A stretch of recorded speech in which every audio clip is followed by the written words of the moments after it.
Hey everybody, Roger Levin here with your Practice Production Pearl of the Week.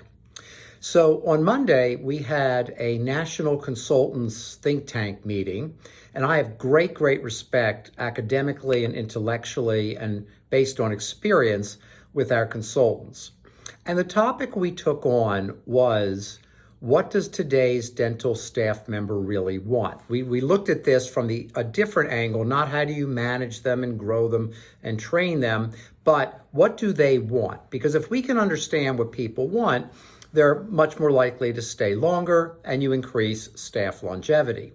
However, that is not my topic for this particular Pearl.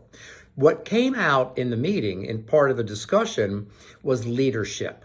And it was very interesting because we always talk about leadership from the positive side. Here are 10 things you can do to be a great leader. But we took the time to look at, well, what constituted poor leadership in the overall equation?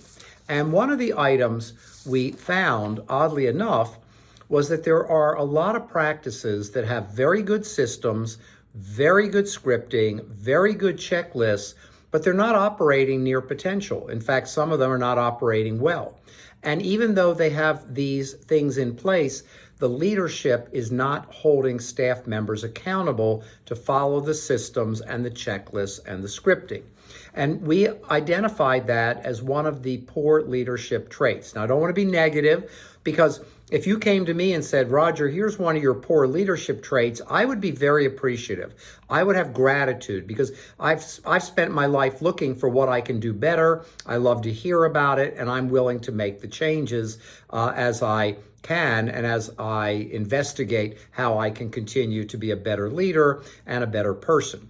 The question for you is, where can you be a better leader? And are there times where you're not holding the team accountable? Now, holding people accountable is not a negative. It is not a bad thing. People don't mind as long as you're handling it with a positive motivational orientation.